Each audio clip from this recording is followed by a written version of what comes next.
আসসালামু আলাইকুম, welcome back to my new video. অল্প একটু মাংস আর একটা আলু দিয়ে অনেক মজাদার একটি স্ন্যাক্সের আইটেম শেয়ার করব। তৈরি করা অনেক বেশি সহজ আর খেতে অনেক বেশি মজাদার। তো চলুন রেসিপিটি দেখে নেওয়া যাক।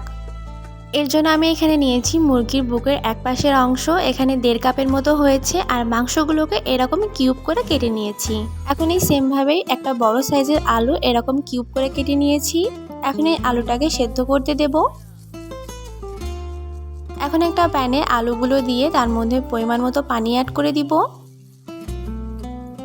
দিব লবণ আর সামান্য একটু হলুদ দিয়ে এই আলুটাকে এখন সেদ্ধ করতে বসিয়ে দিব।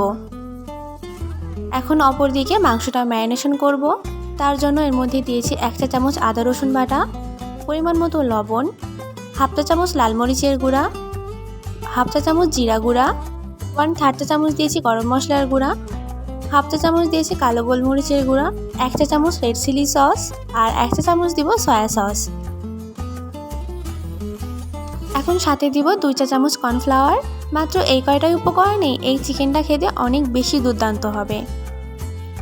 এখন সবগুলো উপকরণকে খুব ভালো করে চিকেনের সঙ্গে মিশিয়ে নিব। ছোট করে কাটার কারণে এটাকে ম্যারিনেশন করে রাখার প্রয়োজন হবে না, মাখিয়ে সঙ্গে সঙ্গে রান্না করলেও হবে।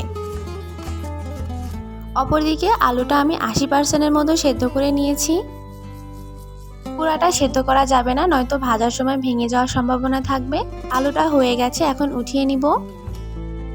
আলুগুলাকে ঠান্ডা করে নিয়েছি। আর এই রেসিপি তৈরি করার জন্য আমার এখানে লাগবে টুথপিক। এটা যে কোনো কুকারিজের দোকানে খুব ইজিলি পেয়ে যাবেন।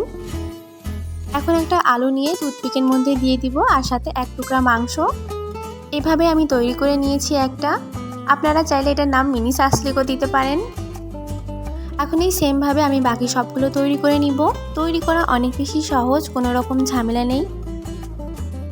বড়রা তো পছন্দ করবেই, ছোটদের দিলে তারা তো অনেক বেশি মজা করে খাবে। সবগুলো আমি তৈরি করে নিয়েছি। এখন এগুলোকে ভেজে নিব। চুলায় আগে থেকে তেলটা গরমে বসিয়ে দিয়েছিলাম। চুলার আঁচটা এই অবস্থায় হাইতে রাখতে হবে। সবগুলো নাস্তা তেলের মধ্যে দেওয়ার পর এরপরে যায় চুলার আঁচটা কমিয়ে দিব। একে একে সবগুলো নাস্তা এই তেলের মধ্যে দিয়ে দিয়েছি। এক পাশ হয়ে গেলে একটু উল্টে দিতে হবে। এই অবস্থায় চিকেনটার কালারও অনেকটা চেঞ্জ হয়ে গেছে। এখন চুলার আঁচটা মিডিয়ামে রেখে 4 থেকে 5 মিনিট মতো এগুলোকে ভেজে নিতে হবে।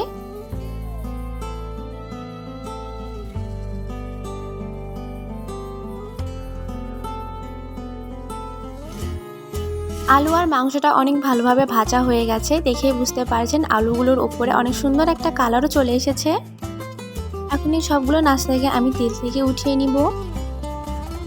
ইফতারিতে এরকম মজাদার একটা আইটেম থাকলে বাচ্চারা অনেক বেশি মজা করে খাবে। শুধু বাচ্চারা না, বড়রাও এটা অনেক বেশি পছন্দ করবে। খেতে এতটাই মজা হয়েছে।